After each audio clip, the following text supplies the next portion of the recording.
Pernah nggak sih merasa cemas atau mungkin ya sedikit bingung sama semua perubahan yang terjadi pas hamil? Tenang, Anda nggak sendirian kok.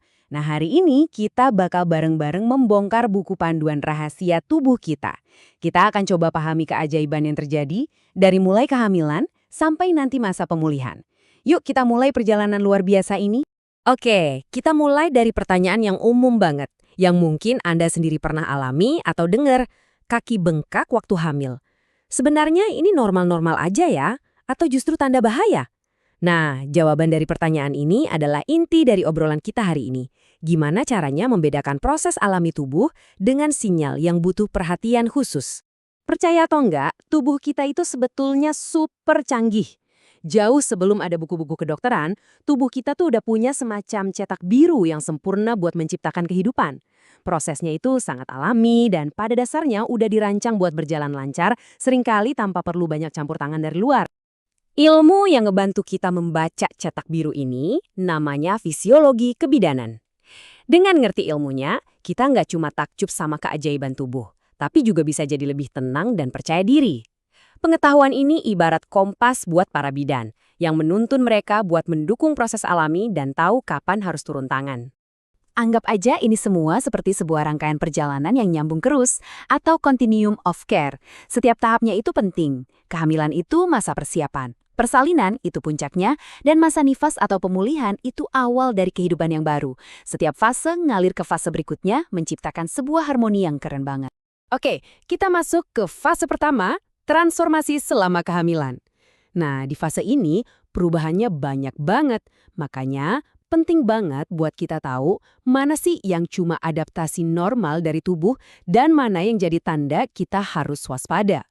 Coba kita ambil contoh yang paling sering dirasain ya, mual di pagi hari atau morning sickness. Ini contoh yang pas banget buat kita belajar di mana sih batas antara oh ini normal sama wah ini perlu perhatian lebih. Coba lihat di sini, ada dua sisi yang berbeda. Mual ringan itu sebenarnya tanda kalau tubuh lagi beradaptasi sama lonjakan hormon kehamilan. Itu normal. Tapi, kalau mualnya jadi parah banget sampai nggak bisa makan atau minum sama sekali, nah itu sinyal dari tubuh kalau butuh bantuan. Kondisi ini namanya hiperemesis gravidarum, dan ini harus ditangani serius. Nah, ingat kan pertanyaan awal kita soal kaki bengkak? Jadi gini, bengkak ringan di kaki, apalagi pas udah sore atau malam, itu wajar. Tubuh kita emang lagi nahan lebih banyak cairan. Tapi perhatikan baik-baik, kalau bengkaknya muncul tiba-tiba, parah, dan disertai sakit kepala hebat atau pandangan jadi kabur, jangan ditunda. Segera hubungi dokter atau bidan. Ini bisa jadi tanda preeklamsia. Kondisi tekanan darah tinggi yang serius dan kecepatan bertindak itu kunci utamanya. Setelah kurang lebih 9 bulan, tubuh pun siap buat masuk ke puncak perjalanannya. Yuk kita lihat gimana cerdasnya tubuh kita menavigasi proses persalinan dan kelahiran. Persalinan itu lebih mirip maraton ya, bukan lari sprint. Kontraksi yang datangnya teratur dan makin lama makin kuat, itu cara tubuh bekerja buat ngebantu bayi lahir ke dunia. Tapi, kalau maraton ini rasanya kok panjang banget dan gak ada kemajuan, tim medis ada buat membantu, memastikan ibu dan bayi tetap aman dan semuanya berjalan lancar. Kelahiran bayi itu bukan akhir dari cerita loh. Justru ini adalah awal dari babak baru yang sangat penting, yang sering disebut trimester keempat. Ini adalah masa pemulihan untuk ibu, sekaligus masa adaptasi pertama bayi di dunia luar. Sekarang kita fokus dulu ke sang ibu. Setelah perjuangan melahirkan, tubuhnya memulai proses pemulihan yang gak kalah hebat. Rahim yang tadinya jadi rumah buat si bayi, sekarang secara ajaib menyusut kembali ke ukuran semula. Sementara hormon-hormon di tubuh juga sibuk mempersiapkan produksi ASI. Salah satu tanda pemulihan yang normal itu namanya lokea atau darah nifas. Warnanya akan pelan-pelan berubah dari merah terang jadi lebih pudar seiring waktu. Nah, ini beda banget sama perdarahan nifas, yaitu kondisi kehilangan darah dalam jumlah yang sangat banyak dan berbahaya.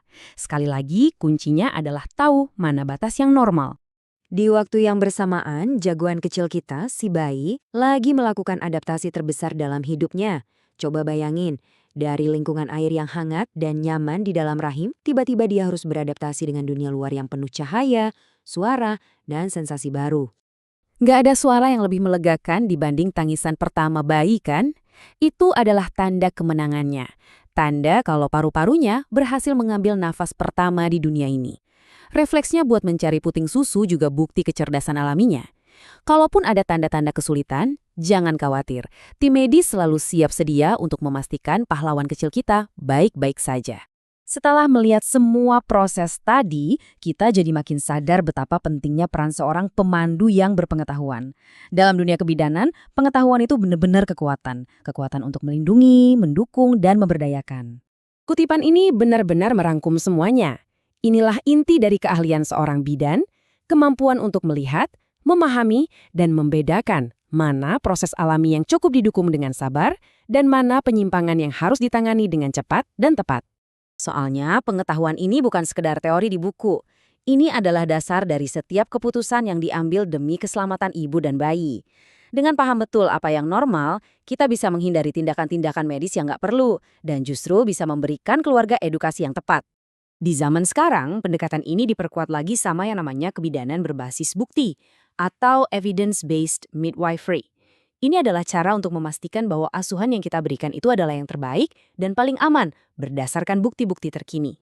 Coba bayangkan sebuah kursi dengan 3 kaki yang kokoh. Kaki pertama itu bukti ilmiah terbaru. Kaki kedua adalah pengalaman dan keahlian klinis dari bidan. Dan kaki ketiga yang gak kalah penting adalah suara Anda, nilai dan keinginan Anda sebagai pasien. Ketiganya ini menciptakan perawatan yang bukan cuma aman, tapi juga menghargai keunikan setiap individu. Jadi, pada akhirnya semuanya kembali ke sini. Sebelum kita bisa menerapkan ilmu terbaru atau memakai keahlian klinis, kita harus paham betul apa itu normal. Inilah fondasi dari semua asuhan yang aman, penuh hormat, dan juga efektif. Penjelasan kita hari ini bukan cuma untuk para bidan loh. Dengan kita memahami cetak biru tubuh kita sendiri, kita semua sebagai calon orang tua, sebagai pasangan, sebagai keluarga, jadi punya bekal. Kita jadi lebih berdaya untuk menavigasi salah satu perjalanan paling transformatif dalam hidup. Nah, sekarang pertanyaannya untuk Anda. Bagaimana pengetahuan ini bisa memberdayakan Anda dan orang-orang di sekitar Anda?